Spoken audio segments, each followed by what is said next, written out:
कई लोग कहते हैं महाराज हम पूजन बहुत करते हैं, हम पाठ करते हैं, हम अर्चना करते हैं, हम व्रत रखते हैं, हम उपासना करते हैं, हम दान करते हैं, हम पुण्य करते हैं, हम सत्कर्म करते हैं, उसके बाद भी दुख क्यों है? हम पूजन तो कर रहे हैं। आपके पेट में दर्द हुआ, मान लो आपके सिर में दर्द हुआ, अब सिर में दर्द हुआ तो आपने गोली तो खाई, एनासिन भी खाई, क्रोसिन भी खाई, डिस्प्रिन भी खाई, कॉम्बिफ्लेम भी खाई, ना जाने कहां की गोलियां खा गए। सिर में दर्द था और 4-5 तरह की गोली खा गए।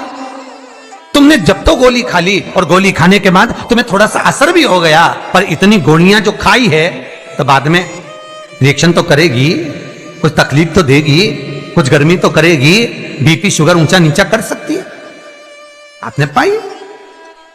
उसी तरह मंत्र, माला, पाठ, जप, अनुष्ठान फल कब देते हैं और फल कब नहीं देते, ये शिव महापुराण की उमा संहिता कह रही है। शिव महापुराण का उमा खंड, पार्वती खंड को अच्छे से पढ़िए तो उसमें बताया है, उसमें वर्णन किया है।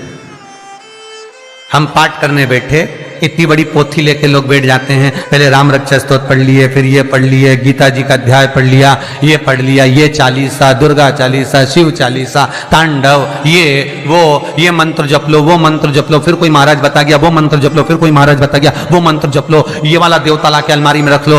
इतनी बड़ी पूजन की अलमारी, बस इतनी बड़ी, ज्यादा से ज्यादा होगी तो इतना बड़ा पूजन का घर, कमरा, उसमें इतना सारा देवता।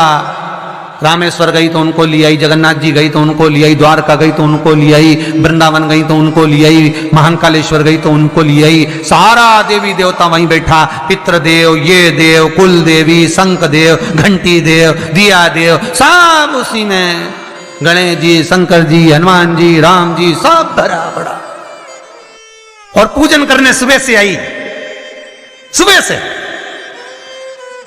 इतनी सी शक्कर लाई कटोरी में, इतनी सी शक्कर कटोरी में, भगवान को नहला धुला के कटोरी धर दी।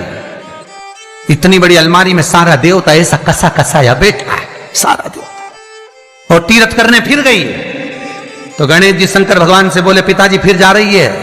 शंकर भगवान बोले बेटा खसक के बैठो, फिर पकड़ के लाएगी किसी को।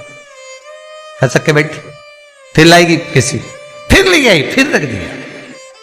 पूजन करने आई, कलश रख दिया, मंदिर में ढुल गया, भगवान पूरा गीला हो गया। गणेश जी शंकर जी से बोले पिताजी पूरा गीला करके चली गई। शंकर भगवान बोले बेटा तो कल ही आएगी, दिया लगा के गई, अब तो गीले में बैठो, अब नहीं आने वाली, कल। बहुत ध्यान देना साहब, इस कथा को आपके ऊपर लेकर समझाया जा रहा है, क्योंकि शिव महापुराण की कथा कहती है कि आप जो मंत्र जप रहे हो, आप जो माला जप रहे हो, आप जो साधना कर रहे हो, आप जो पाठ कर रहे हो, वो आप पर असर कर रहा है कि नहीं कर रहा है, वो आपको समझना है। राम रक्षा स्तोत्र का पाठ करो तो पहले हनुमान चालीसा पढ़ो, फिर राम रक्षा स्तोत्र करो। शिव चालीसा, दुर्गा चालीसा, गणेश चालीसा, हनुमान चालीसा, गायत्री चालीसा, इन 4-5 चालीसा को एक साथ कभी नहीं पढ़ना। एक चालीसा यदि आपने पढ़ ली है शुरू में, तो पाठ पूरा होने के बाद जब उठने की तैयारी हो तब दूसरी चालीसा पढ़ दो, बाकी की चालीसा भले आप बाद में पढ़ दो, पर एक साथ 4 चालीसा का पाठ नहीं होना चाहिए।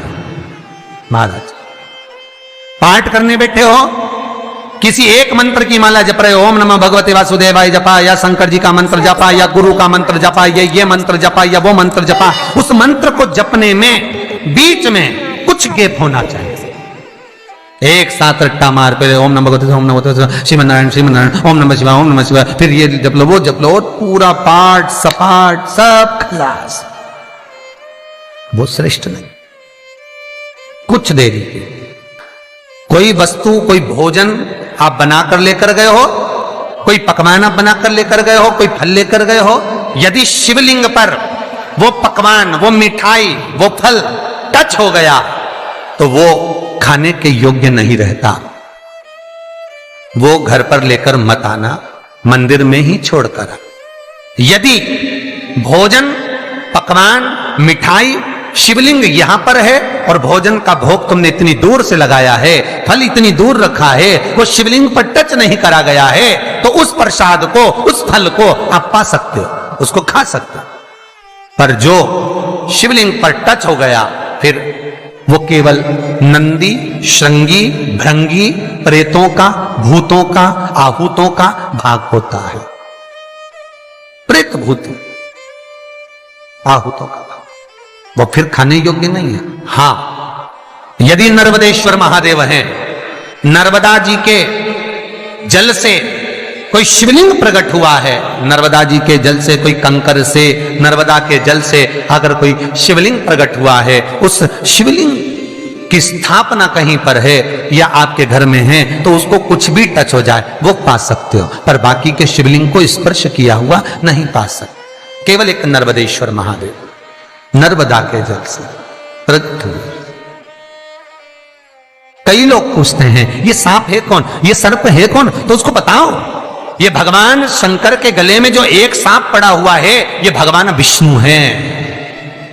और शंकर भगवान के सिर पर जो जटा में सांप दिखता है, वो हाथ में सांप बंधे रहते हैं, वो 2 हाथों में, कमर पर, सिर पर, केशों पर जो सांप 5 नजर आते हैं, वो तो बताओ, ये शंकर भगवान की 5 लड़कियां हैं, जया, विषहरा, शामली बारी, 2 तली और देव।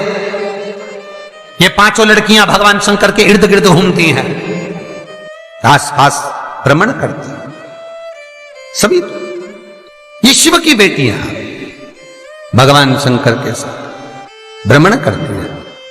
5 जया, विषहरा, शामली बारी, 2 तली और देव, ये जो 5 पुत्रियां थी शंकर भगवान की, ये वासुकी को दी गई थी महाराज, क्योंकि ये सर्प की योनि में थी, इसलिए ये वासुकी नाग को प्रदान करी गई थी। वासुकी नाग कौन सा? जिसने मंथन कराया। वासुकी नाग कौन सा?